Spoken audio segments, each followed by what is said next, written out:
So ladies, gentlemen, fellow Marvel fans out there, welcome to the Fantastic Four First Steps teaser trailer breakdown. We're finally here. It's finally dropped. We're getting our actual first look. As of when I'm recording this, it literally dropped a second ago, so I'm quite itching to check this out. What I want to say is I do encourage you to stick around after the reaction so we can get into my first thoughts breakdown, my first impressions, and also that way you guys can let me know your thoughts on my thoughts and we can kind of just bounce back on some initial ideas and impressions that we have. So without further ado, guys, go ahead, leave a like on this video, and don't forget to let me know your thoughts down in the comments below. But let's get into my reaction and first thoughts for the Fantastic Four official teaser. Okay. Welcome to the Baxter Building. We make a point to do family dinner every week. Sunday at 7 on the dot, no matter what. Oh, We're all wow. here. I love the way Pedro's already talking quite differently, you know? Kirby, how's that sauce coming? Yeah, I'll be the judge of that. Okay, he looks good. Okay. That's impressive. Okay. Is this guy good or what? I want to add a couple cloves of garlic. Not because it's not delicious, I just want to add a little bit of zip, okay? Alright, I'm glad that looks decent. You know, we saw the little mask on set that one time. Before we went Okay. up the first time, you couldn't turn invisible. Ooh, okay. I It need wasn't a rock. The best pilot in the world right here. Yeah. Best looking, he means. And Johnny never caught fire. Ben has always been a rock. Johnny is Johnny. Hi! And I am right here. Whatever life throws at us, Whoa. we'll face it together. Okay. The masks.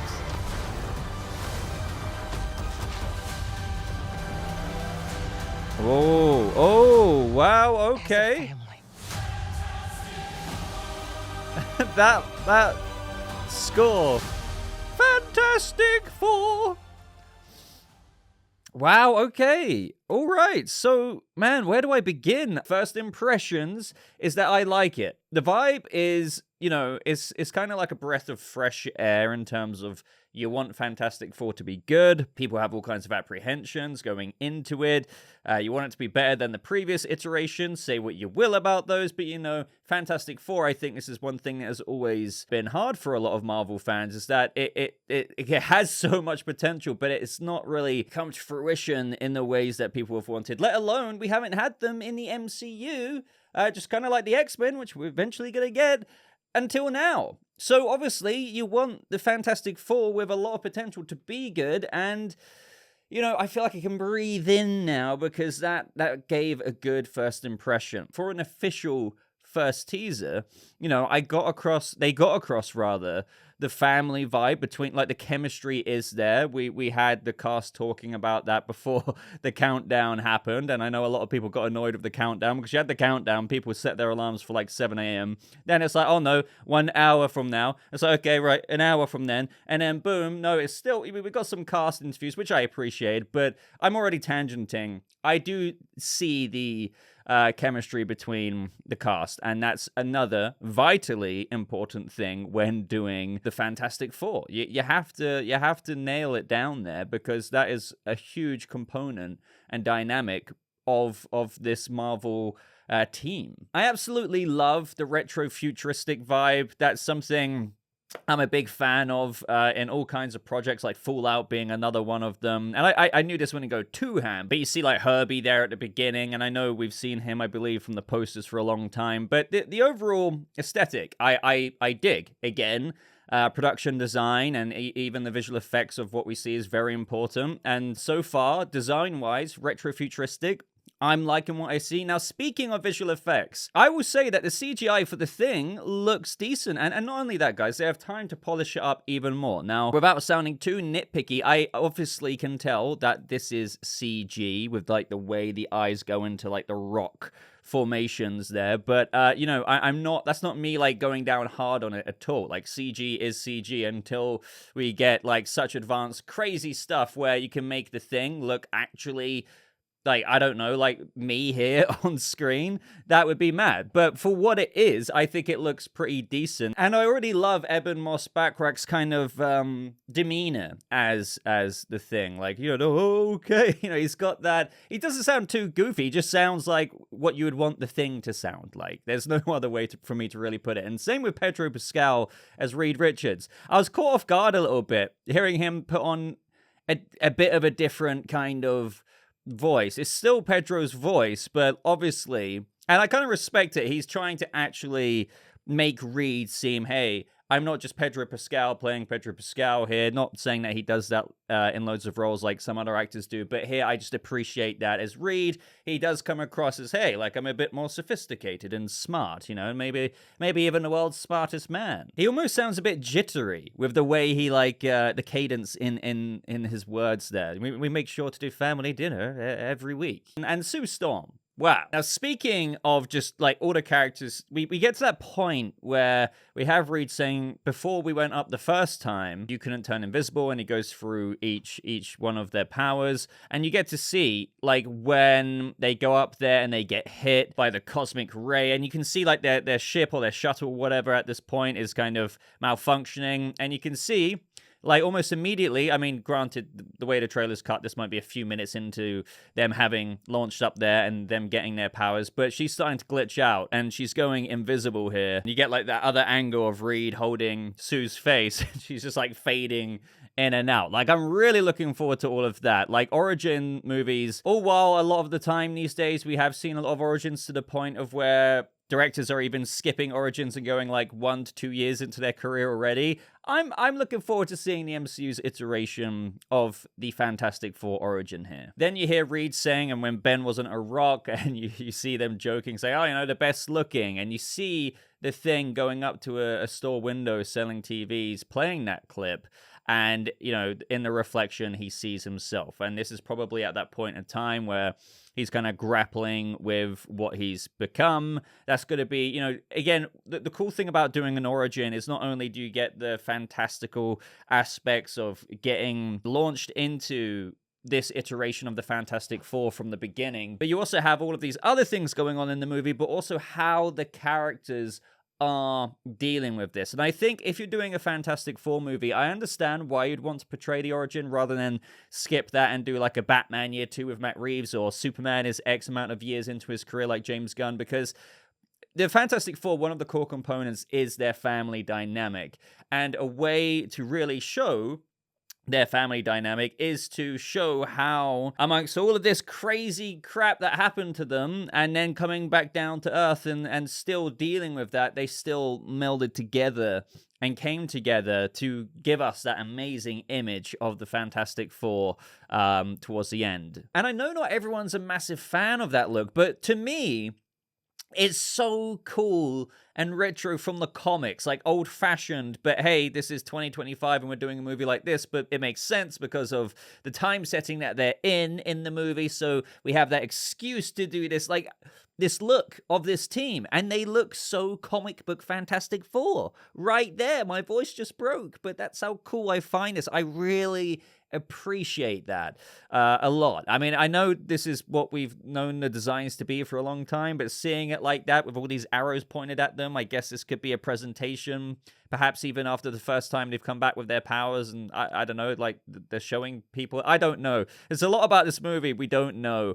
And speaking of which, before we get into that Galactus tease, there's some other powers that they're showing. We got the Fantastic Four car just kind of going throughout the streets. We've got some Human Torch action with him just flying around, even going out of the atmosphere and be like, oh, maybe I can't breathe, so I kind of need to go back down. One thing, why, like, am I crazy, or did they not feature out of everyone's powers? Like, we didn't see Reed Richards. Why? Like, I feel like I'm going crazy. I'm looking. Right, okay, yeah, we see Pedro Pascal. They go up, they get the powers, they highlight Invisible Woman, but there's no, surely they could have just, I don't know, stretched out his arm once, just being like, having Pedro Pascal, Reed reacting, being like, whoa, and then they cut off and then, I don't know, feature Human Torch. In the trailer, not only did we get that with Invisible Woman immediately, like the reaction of that, but we saw her showcase her powers in the suit, seemingly on the street. And we see some action of them in their heroic modes as the Thing, as well as the Human Torch. So I don't know, I could keep going on about this forever, but unless maybe I'm being an idiot, maybe one of you guys have seen a frame where Mr. Fantastic does actually use his powers, but I guess we're going to see that more featured in the official trailer 1 as opposed to this first teaser. But hey, I've been playing a lot of Mr. Fantastic in Marvel Rivals, so I was kind of hoping for a little something. Now I'm not sure who John Malkovich is playing here. If anyone's got any ideas, let me know. But I shouldn't have left it till this late. But we do have the official synopsis, which is I find quite interesting, and this is where we're going to tie into some theories as well with what it's saying. So according to the official Marvel synopsis, the Fantastic Four first step sees the team face their most daunting challenge yet. It continues, forced to balance their roles as heroes with the strength of their family bond. They must defend Earth from a ravenous space god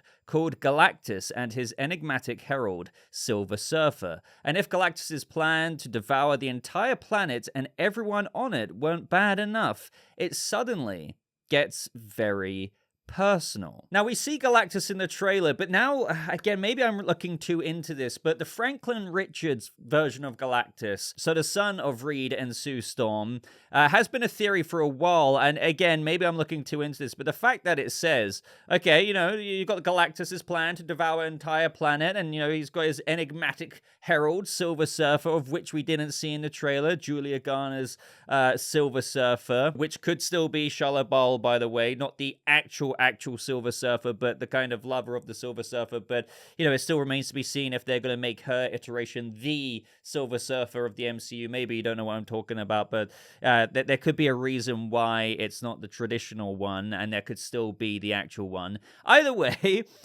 maybe, it's just the fact that it says, and everyone on it wasn't bad enough, it suddenly gets very personal. Now, sure, that could be like, okay, so if this wasn't bad enough with Galactus, there's something that happens that suddenly gets very personal. But the way it's written officially here, maybe it's because they learn a bit more about Galactus and his plan to devour the entire planet. And if that wasn't bad enough, they learn as to why he's kind of doing it. Maybe he's not just a simple space god. Maybe it is getting into Franklin Richards territory. I don't know. I admit I probably am reaching quite a bit, but that synopsis did intrigue me, and it is cool seeing Galactus at this part of the trailer. I'm almost surprised that we didn't see a glimpse of Reed Richards' powers, but we've got a look at Galactus, kind of, not properly, but the fact that you're seeing his fat head there over the city. Now, what I'm worried about is, I hope that they don't make him just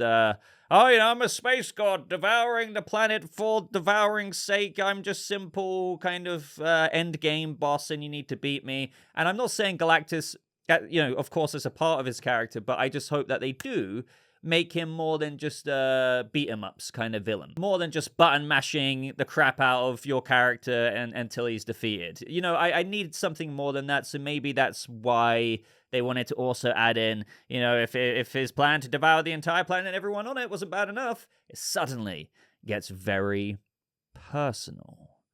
Now, what gets very personal beyond obviously your entire planet getting devoured by a bloody space god, a ravenous space god with his enigmatic herald, the Silver Surfer? I'm not sure. But any ideas that you guys have, let me know. But the slight little glimpse of Galactus we get from behind there is pretty cool. And then there's the whole question of how does everyone get, yeeted into the 616 MCU? Is it a result of Galactus going crazy and maybe whatever the Fantastic Four have to do in order to save their Earth? Maybe they do something that takes care of Galactus, but it's such a big, powerful thing that it warps them over. Maybe their Earth is okay, but they can't return to it because now they're in 616. Again, another big mystery. I am wondering if this is when Galactus is arriving, and that's why there's a meteor shower as well, and you can see the lightning kind of approaching. Maybe it's him coming into the atmosphere of their Earth. But another interesting thing to note is that these kids already have the Thing masks on them and Fantastic Four, merchandise. So yeah, that does make me wonder, will the very beginning of the film technically not take place in present day, but it will lead up to present day? Or will it start in present day, but they go back into the past to somewhat aid the storytelling of the present day storyline? I'm not sure, but either way, pretty happy with this. So I would love to know, now you've heard all of my thoughts and reaction, your own thoughts and reaction down in the comments below. Let me know what you initially thought of it, but also any ideas as to any of the theories and ideas I got into. Obviously, this is a prime time to get into little stuff like that when we actually get some footage like this. So I'm looking forward to reading your comments. If you made it to this part of the video, I would deeply appreciate a like on it to help support the Marvel content on the channel,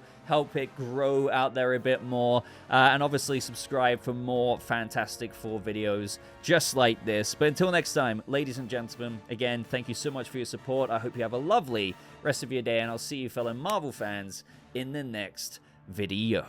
Goodbye.